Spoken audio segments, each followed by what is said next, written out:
Será que aprender inglês é apenas um truque da mente? E será que dá pra aprender inglês sozinho realmente? E será que dá pra fazer tudo isso em apenas um ano? Bom, vamos responder todas essas perguntas aqui nessa aula, onde eu vou analisar o vídeo do Eliezer, do canal Via Infinda, onde ele fala o método que ele usou para aprender inglês e espanhol em apenas um ano e sozinho. É um tema que bate bastante com o que a gente fala aqui no canal, de aprender inglês para usar, não se preocupando com um diploma necessariamente. Bom, a primeira coisa que ele fala é que ele pegava filmes que ele gostava. Ele falou, pegava filmes que eu gostava, né, colocava ele em inglês lá para assistir, e isso já começa de uma forma muito positiva, que é você pegar coisas que você gosta, né, coisas que façam sentido para você. Como eu já falei nas outras aulas, tem alunos que me perguntam, né, Gabriel, por que você não usa um método, um livro, uma apostila para ensinar seus alunos inglês? E eu falo, isso não faz sentido.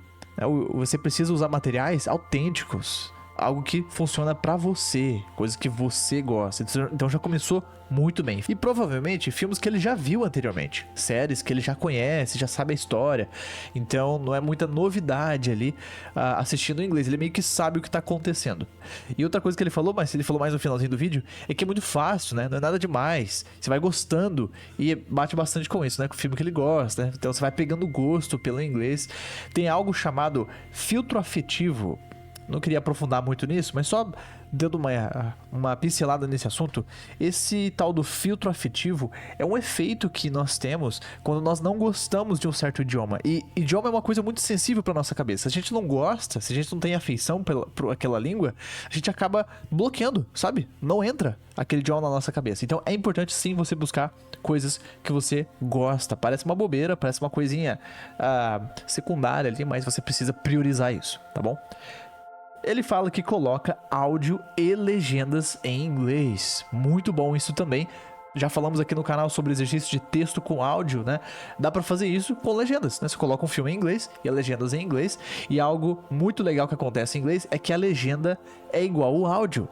Sabe, se você coloca um filme dublado em português e a legenda em português, você vê que a legenda ela foi escrita por uma empresa e o áudio foi dublado por outra empresa. Então você vê que fica muito diferente, né? As palavras não batem com o que tá falando. Mas em inglês, a legenda é basicamente uma transcrição do que a pessoa tá falando. Então, é muito fiel ao áudio. É 100% fiel ao áudio, na verdade. Então é muito bom pra você praticar, né? Um exercício de texto com áudio direto ali. Muito bom. Aí o que ele fazia? Ele falou que separava as palavras que ele não sabia e ele colocava no bloco de notas. Muito legal isso. Ele fala que inventou, né, essa técnica, mas muitas pessoas já fazem isso já há bastante tempo, tem até o nome. Isso é chamado de mineração de palavras, que é basicamente você fazer isso. Você vai buscando o que você não conhece, né? Vai passando um pente fino ali, vendo o que você não conhece para ver o que você consegue aprender com o que você tá ouvindo. Então ele anotava e ele falou que no final de cada filme acumulava ali umas 300 palavras. Que legal, né? Então ele conseguia filtrar tudo que ele não sabia. Aí o que ele fazia depois que foi interessante, ele falou que colocava as palavras no Google Imagens, que ao invés de usar o Google Tradutor, ele usava imagens para ver o que a palavra significava. Aí ele falou que entendia a palavra pela imagem. Uma técnica muito legal, super válida de fazer. É mais difícil fazer com algumas palavras que não é um objeto, né? Por exemplo, se você quer pesquisar o que é portanto, não tem uma imagem que defina a palavra portanto. Então, para algumas palavras fica mais difícil. Mas quando é um objeto, como ele mostrou no vídeo, em um dos vídeos, né? Um dos dois vídeos que ele falou sobre isso. Abacaxi, por exemplo, tem uma imagem para abacaxi. Então, você associa a imagem com a palavra ao invés de traduzir. Tradução é uma coisa muito polêmica, né? Principalmente em escolas de inglês. Muitas escolas proíbem os alunos de traduzir para português e tudo mais. E a verdade é que a tradução ela é mais uma aliada do que uma inimiga, tá bom? E a culpa da pessoa ter que traduzir na cabeça antes de falar inglês, né? Fica aquele vício de traduzir, não vem daí. Tá bom? Se você assistiu as aulas anteriores, principalmente a última, você já entendeu isso. Não fique preocupado com isso. Eu não posso traduzir, tem que entender 100% sem traduzir aquela pressão, não precisa disso, tá bom? Não é daí que vem aquele problema de ter que traduzir na cabeça antes de falar. Se você quer entender um pouco melhor, se você passa por isso, assista as aulas anteriores. Aí ele falou que não traduzia, né? A opção dele não traduzir, e ele falou a seguinte frase, ele falou assim, ó: não traduza porque uma língua é diferente da outra. E eu entendi exatamente o que ele quis dizer com isso. Eu não sei se todo mundo que assistiu ele entendeu realmente o que ele quis passar. Ele quis dizer que muitas vezes a tradução não basta. Muitas vezes a escolha de palavras é diferente, a sequência das palavras dentro de uma frase, a estrutura do idioma é diferente. Às vezes usamos expressões que só existem localmente. Então, muitas vezes a tradução é frustrante. Por essas diferenças, às vezes a tradução vai atrapalhar. Então, a tradução não é uma inimiga, tá bom? Porém, tem sim essas situações. Eu vou te dar um exemplo. Em português, nós falamos assim, ó: nossa, eu tô morrendo de sede. É uma expressão, né? Não significa que você tá morrendo literalmente. Então é um jeito de se falar, né? É um modo de se dizer isso. Então, em inglês, você não pode falar assim: eu estou morrendo de sede. Porque estou morrendo de sede pode ser literal. A pessoa pode entender que você realmente está morrendo. Então, muitas vezes você vai ter que mudar o seu jeito de falar. Por isso ele diz para não traduzir, porque uma língua é diferente da outra, nesse sentido. Outra coisa que ele falou que usava era encontrar aquelas palavras em frases, com contexto. Isso é muito bom. É basicamente o que eu sugeri nas últimas aulas, né? Você vai aprender uma palavra nova, você vai deixá-la no seu radar, né? E você vai identificar ela em diálogos, em frases. Isso é interessante. E aí ele falou que o próprio seriado já é o contexto, às vezes, né?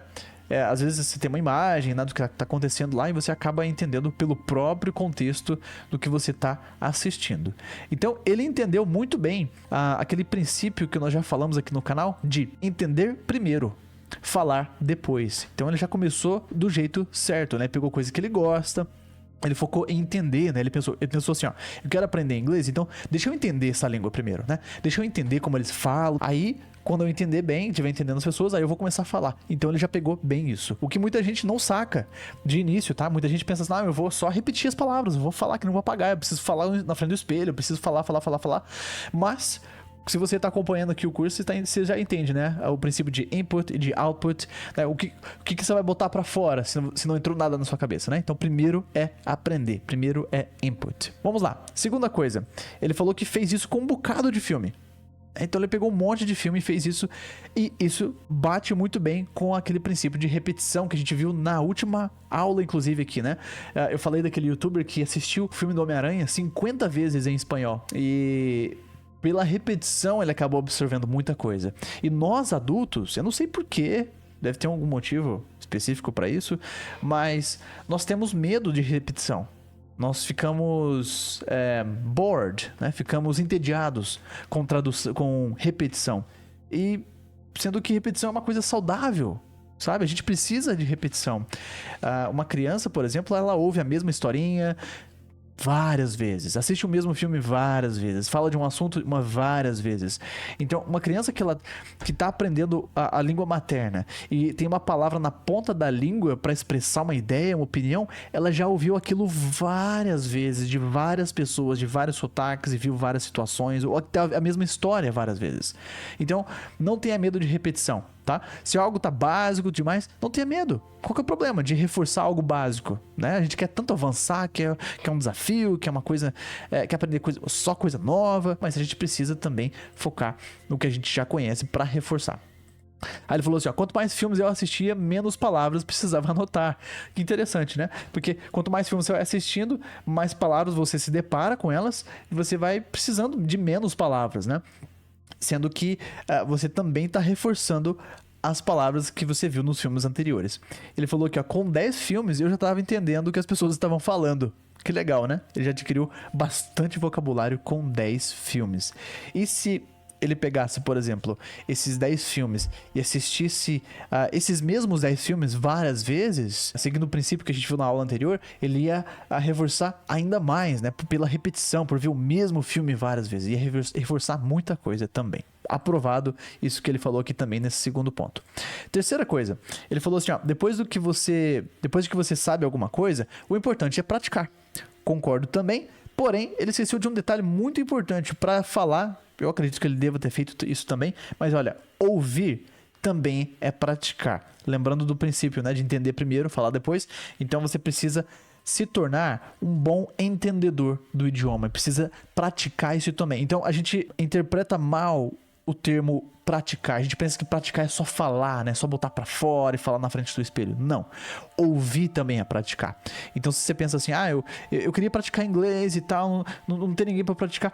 Enquanto você não encontra uma pessoa pra praticar, que inclusive hoje não é um problema mais, aproveita pra praticar a sua audição, tá? Lembra que quanto mais input, mais output você vai ter. Quanto mais inglês entra pelos seus ouvidos, mais inglês vai sair pela sua boca, tá? Então, praticar não é só falar, tá bom? Então, eu concordo, só acrescento uma coisinha aqui, um detalhe a mais, pra ficar mais claro.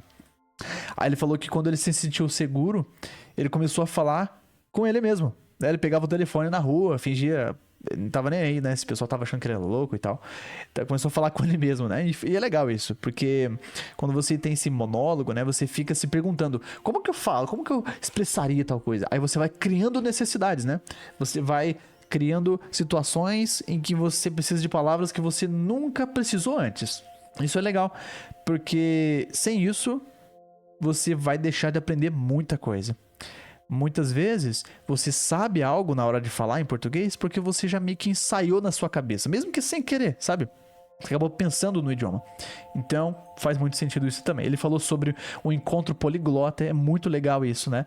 Às vezes tem pessoas aprendendo português, e aí você ajuda essa pessoa, né, que tá aprendendo português, porque é a sua língua materna, e aí você fala com essa pessoa, que a língua nativa dela é inglês, que você está aprendendo inglês e quer praticar com ela. É um evento bem legal de participar. E ele falou também sobre deixar o inglês no dia a dia, né? Já coloca o computador em inglês, celular em inglês, assiste série em inglês e tudo mais. Faz muito sentido também ter o inglês no meio da sua rotina, tá? Pensa assim, ó, falar uma segunda língua é um estilo de vida, mexe na sua identidade, é quem você é agora. Você é uma pessoa bilíngue, não é pouca coisa. Então você precisa de colocar no meio da sua rotina, não é coisa de fim de semana, não é coisa de tempo de hora vaga não, tá? É coisa do seu dia a dia. Então, às vezes até a anotação que você faz no trabalho, no bloco de notas, no dia a dia, passa isso pro inglês. Às vezes coisinha boba ali, só pra você falar pro seu cérebro, mostrar pro seu cérebro que você tá vivendo naquele idioma, absorvendo cada vez mais, e aí você vai conseguir falar com mais naturalidade, tá? Tem gente que pensa assim, vou falar inglês, nossa, cara, agora é a hora séria, agora o bicho pega, vou falar inglês e tal, sendo que é uma língua, é um outro idioma, é como se ele estivesse falando português. Você vai focar no assunto, no que você vai conversar, no problema que você vai resolver. Quarto ponto, ele falou, você não precisa aprender todas as palavras no idioma. Isso aqui, quem aprende idiomas, os poliglotas, estão bem familiarizados com isso, né? Quando você vê no YouTube esses poliglotas falando que falam 20 línguas e tudo mais, é curioso porque esses poliglotas, eles aprendem pouca coisa. Eles não aprendem, eles não falam 25 idiomas super bem. Não. Eles falam mais ou menos alguns idiomas. E eu falo mais ou menos não no sentido negativo, tá? Eu tô falando que eles aprendem o que eles realmente usam naquelas conversas que eles se envolvem. Então, eles ganham tempo, eles vão por eliminação. Então, você vai aprender inglês, segue o conselho que eu já te passei nas outras aulas. Pega as palavras que você vai realmente usar. Pega os assuntos que você já se imagina conversando e aprende as palavras daquele assunto. Aí você vai expandindo depois, tá? E ele mencionou as 3.000 palavras, então ele pesquisou, né? 3.000 é um número de palavras que representa 90% já do inglês. Então, idioma bem simplificado o inglês, né? Não precisa de muitas palavras. Então, se você sabe as palavras corretas que eu falo no sentido de as palavras mais usadas, as mais frequentes, você já consegue dominar bastante do idioma. Mas então não é nem questão de quantidade, é questão de saber as palavras certas. E a quinta coisa que ele fala é sobre forçar um sotaque americano. Ele também falou de forçar um sotaque britânico e tirar o sotaque brasileiro. Fez sentido o que ele falou na hora de tentar imitar, né? Ouça as pessoas e tenta imitar essas pessoas, falar como elas, né? Faz muito sentido isso, porque se você está aprendendo uma outra língua, você quer aprender sobre um outro povo, né? Quer falar um pouco como eles. Então você vai automaticamente imitá-los, não é? Porém, não concordo sobre tirar 100% o sotaque brasileiro. Não é uma preocupação válida, tá bom? Eu sei que depende muito do seu objetivo. Tem gente que quer passar despercebido, não quer parecer um brasileiro e tudo mais e tal. Mas é outra história. Mas não tenha isso como uma prioridade sua, tá? Ele deixou para falar isso por último e faz sentido deixar isso por último mesmo.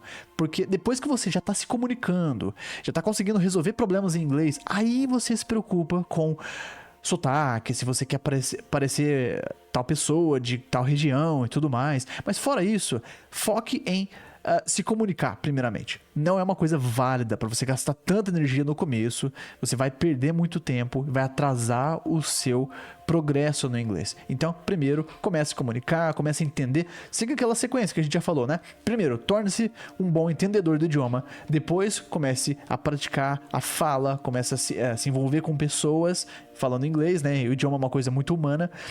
E depois você se preocupa com a questão do sotaque. Certo, pessoal?